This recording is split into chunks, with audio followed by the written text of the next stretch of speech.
आज 23 मार्च है और आज ही के दिन वर्ष 1931 में महान क्रांतिकारी भगत सिंह, सुखदेव और राजगुरु को फांसी दी गई थी। आज कोरोना वायरस के खिलाफ भी ऐसी ही क्रांति की जरूरत है। आज जरूरत है कि हर भारतवासी कोरोना के विरुद्ध क्रांतिकारी बन जाए। आज हम आपको बताएंगे कि शहीद आजम भगत सिंह के विचार इस काम में कैसे आपकी मदद कर सकते हैं। लेकिन पहले 23 मार्च 1931 की बात सुन लीजिए।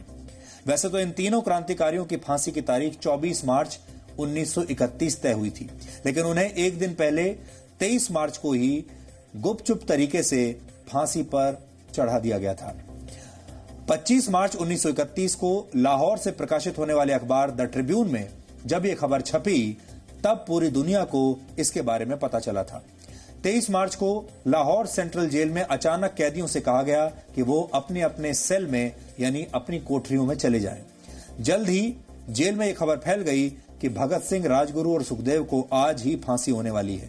और कहते हैं कि इसके बाद जेल में सिर्फ 3 लोग खुश थे, बाकी सब दुखी थे।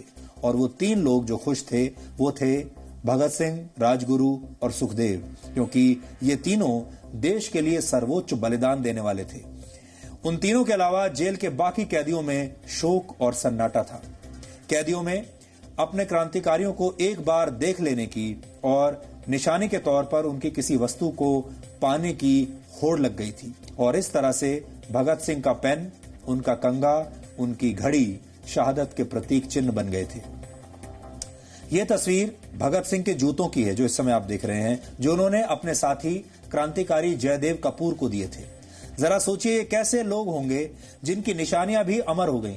भगत सिंह से जुड़ी निर्जीव चीजें भी हमेशा के लिए सजीव हो गईं। इतिहास के न जाने कितने पन्ने हमारे कोहिनूर हीरे की कहानियों से भरे पड़े हैं, लेकिन सच्चाई यह है कि शहादत की ये निशानियां ऐसे ऐसे कोहिनूरों से कहीं ज्यादा कीमती हैं। भगत सिंह कहते थे कि एकता और अनुशासन किसी भी क्रांति के मुख्य तत्व होते हैं, लेकिन इसके लिए समर्पण दिखाना होता है। जरा सोचिए, आज के हालात में भी आपसे यही 3 चीजें तो मांगी जा रही हैं। आपसे एकता मांगी जा रही है, अनुशासन मांगा जा रहा है और समर्पण। अब खुद एक बार अपने गिरेबान में झांक कर देखिए और सोचिए कि क्या हमारे देश में एकता है, क्या हमारे देश में अनुशासन है, क्या हमारे देश में समर्पण है। और अगर इस समय शहीद भगत सिंह की आत्मा कहीं हमें देख रही होगी तो कितनी दुखी होगी। कोरोना वायरस को हराने के लिए आपको ऐसी ही एकता दिखानी होगी। अगर आप एकजुट नहीं हुए तो इस महामारी का साम्राज्य बढ़ता चला जाएगा। इसलिए आपकी इच्छा शक्ति और आपके समर्पण का भी ये बहुत बड़ा टेस्ट है, बहुत बड़ी परीक्षा है। आपको अनुशासन दिखाना होगा।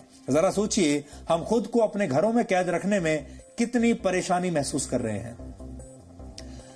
हमारे इन वीर क्रांतिकारियों ने कितनी बड़ी कुर्बानी दी, अपनी जान दे दी, और हम अपने घरों में 1 हफ्ते या 10 दिन रुकने को तैयार नहीं है, क्योंकि हमें उनसे भी ज्यादा जरूरी काम है।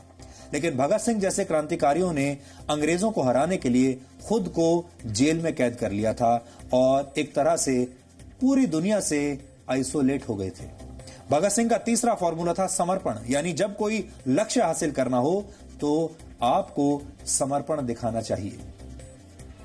बलिदान की ये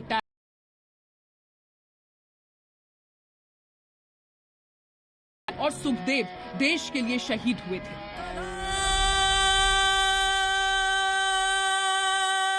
जिंदाबाद, जिंदाबाद, इनकलाब जिंदाबाद। भगत सिंह ने भारत के सोए हुए स्वाभिमान को अपनी देशभक्ति और समर्पण से जगा दिया था। भगत सिंह ने हर दिल में क्रांति की ज्वाला जला दी थी। अंग्रेजों के खिलाफ पूरा भारत सड़कों पर खड़ा था। देश की आजादी के लिए अपने प्राणों की परवाह किए बगैर क्रांतिकारियों ने हंसते हुए फांसी के फंदे को चूम लिया। उनकी शहादत के बाद भारत में आजादी की ऐसी आग भड़की जिसने अंग्रेजी राज को जलाकर भस्म कर दिया। अविभाजित भारत में पंजाब के लायलपुर जिले के बंगा गांव में भगत सिंह का जन्म हुआ।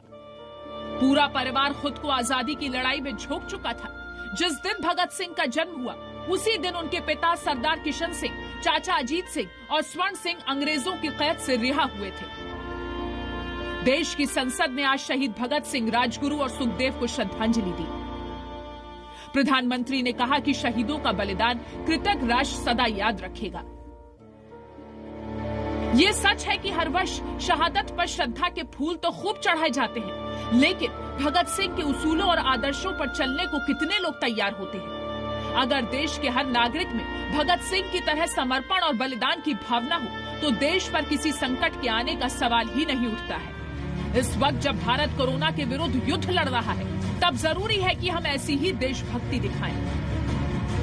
भगत सिंह कहते थे कि एकता और अनुशासन किसी भी क्रांति के मुख्य तत्व होते हैं। उनके ये विचार हकीकत में तब्दील हो सकते हैं। शर्त सिर्फ इतनी है कि हर भारतवासी को कोरोना के खिलाफ क्रांतिवीर बनना होगा। ब्यूरो रिपोर्ट, जी मीडिया। और एक बात और आपको याद रखनी चाहिए, वो ये कि जब शहीद भगत सिंह को फांसी दी गई थी तब उनकी उम्र सिर्फ 23 साल थी। अब अपने आसपास देखिए और देखिए कि 23 साल के जो युवा हैं हमारे देश में, 20 से 23 साल के जो लोग हैं, उनमें से कितने लोग ऐसे हैं जो देश के लिए आज इतनी बड़ी कुर्बानी दे सकते हैं। भगत सिंह एक युवा थे, उन्हें अपने दोस्त पसंद थे। वो चाहते तो वो भी अपने सुनहरे भविष्य के सपने देख सकते थे।